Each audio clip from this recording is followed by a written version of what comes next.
Yo, what is up, everybody? So let's go back again with our final short story from the collection titled Short Horror Stories, written by WeepingHarmony. Remember to use the links in the description below. Show love to them, like, comment, and subscribe. The House on Elmwood Road.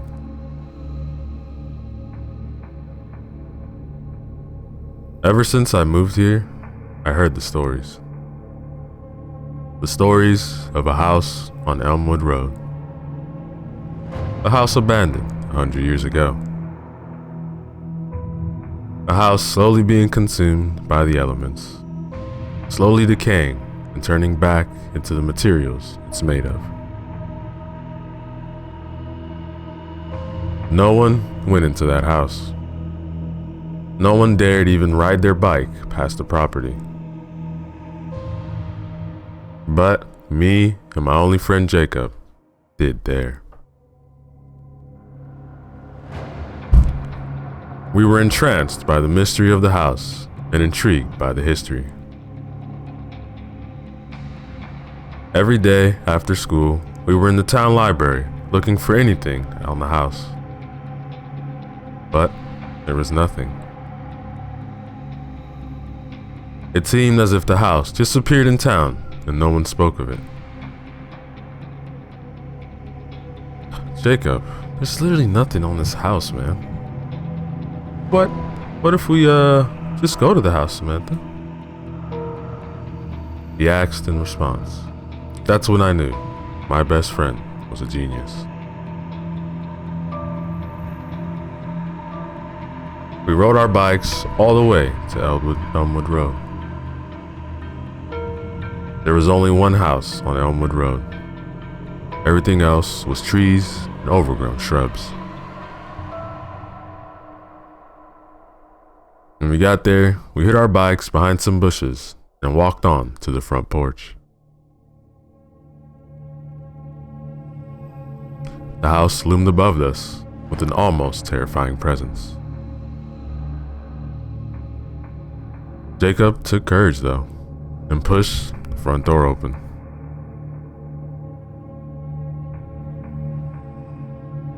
The house creaked loudly as we stepped inside and the door slammed behind us.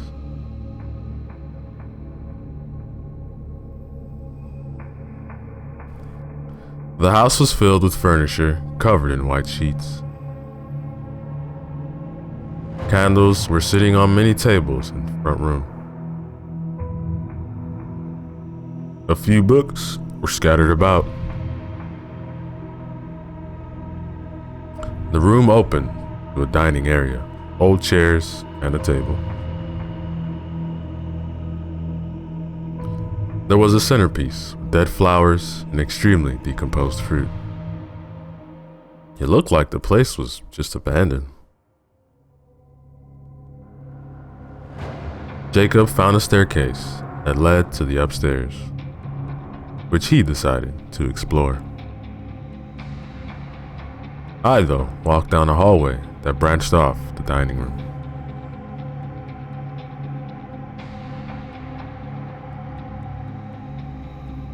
I found a small room with just a chair and a bookshelf. The books were covered in dust and slowly decaying.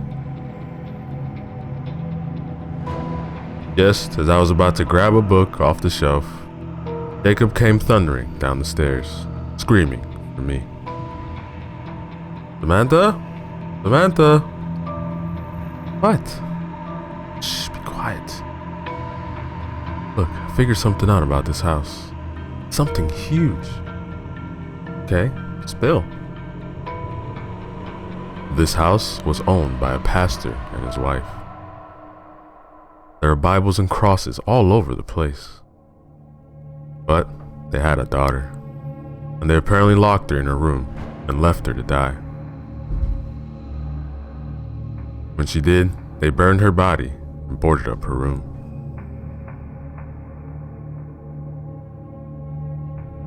That alone managed to shock me. Though I did wonder how he found that much out. When I mentioned it to him, he explained he found it written in a book in the master bedroom. And with that, we proceeded to explore. Then Jacob grabbed the brilliant idea to move the bookshelf. He explained, "Come on, there's bound to be a door behind it. It's a TV trope for a reason."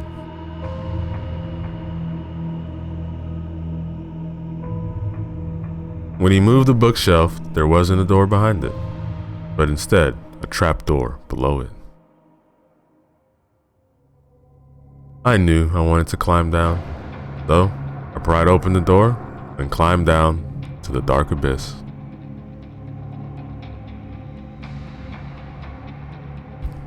This just seems like a cellar, Jacob. Maybe, but what cellar has a bed and a bookshelf? Jacob, I seriously can't see what you're talking. I was cut off by Jacob pushing me forward. But he was right. I landed on an old bed and I could see the outline of a bookshelf right behind it.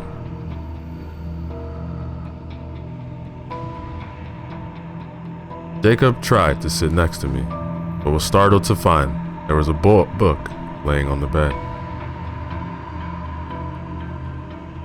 He took the book and climbed back to the main floor, and I followed behind.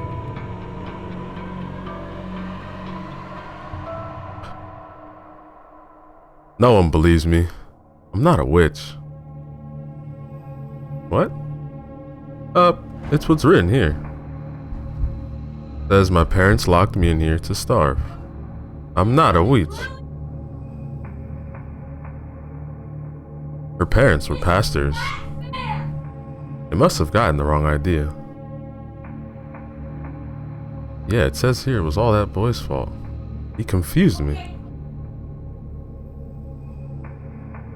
Interesting. But keep saying they were wrong. I'm not a witch, but they burned me at the stake anyway. But it's fine, because I drove them mad, and he was found hanging in the attic.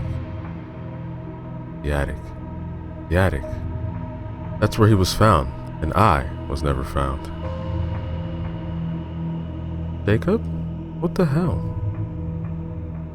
Samantha, that was being written right in front of my eyes. No, you're lying. Samantha, I'm not. We both looked at each other in fear until we heard a voice behind us. I'm not a witch. Jacob and I ran out the door in fear. We should have stayed away. We stopped in front of the house and looked around. I was completely surprised. The forest around the house was gone. In its place was a beautiful lawn. I turned around and saw the house in perfect condition. I looked at Jacob and saw him in a white button-up and brown trousers. Jacob? When did you change? And what happened to the house? That's not my name. I've been wearing this all day. Also, you lived here for years. You're so forgetful, Sabrina. Well, Sabrina isn't my name. I'm Samantha. No one in this town is named Samantha. Everyone knows your name, Sabrina. The pastor's daughter, after all. Jacob, stop with this joke. I want to go home. Sabrina, my name is Jonathan. Okay, I don't know what you're talking about. I'm not Sabrina. What the hell's going on here? Sabrina.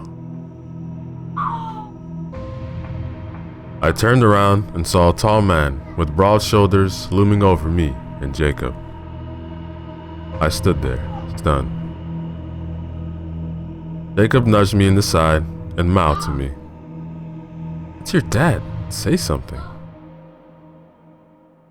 Hi, Father. Sabrina, did I hear you say the name of Satan's home? No, I was cut off by him dragging me into the house. I was freaking out. Hey, Jonathan, help me. I can't, Sabrina. I guess he didn't want to defy the pastor. I was dragged into the house. It was in perfect condition and beautifully lit up with candles. There were crosses decorating the walls and Bibles thrown about. I guess these people were extremely religious. No wonder they didn't like me hear me saying hell.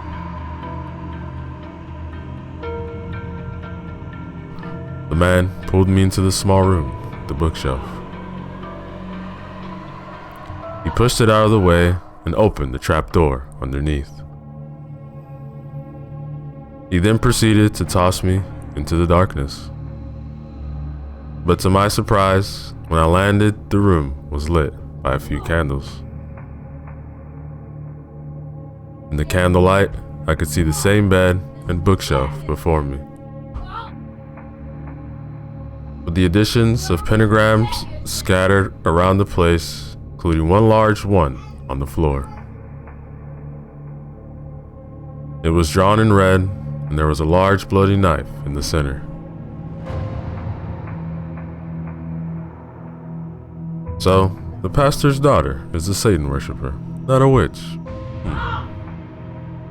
Suddenly, the pastor was in the cellar with an angry look on his face and a cross in his hand. I started getting more worried as he approached me. Sabrina, you're my lovely daughter. But please, explain to me why there's evidence of Satan in your room. I swear, sir, not Sabrina. There must be some mistake. I swear I'm not... He cut me off by holding the cross in my face. Sabrina, look into the cross and tell me you are not a Satan worshiper. I swear, I'm not Sabrina. Look me in the eyes and tell me you're not a witch, you Satan spawn. I'm not, please believe me.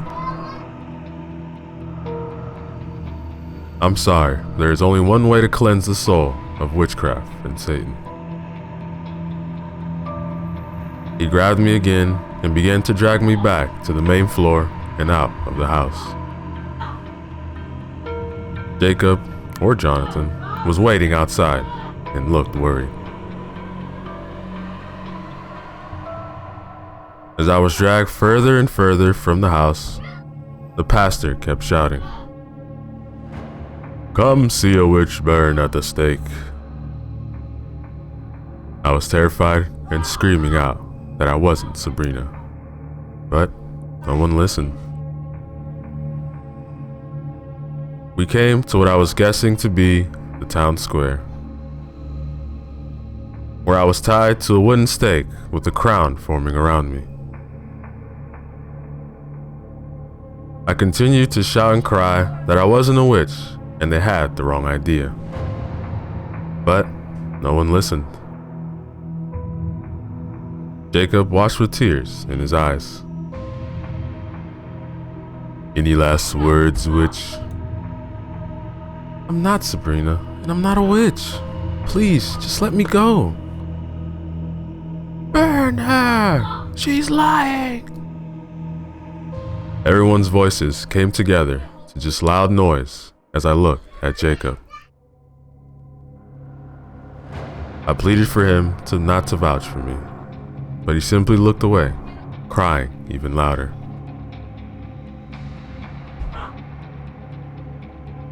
I love you, Sabrina. I was going to marry you, but I can't marry someone who's with the devil. I wanted to shout back at him, but the pastor lit a fire below me, and smoke was consuming my vision.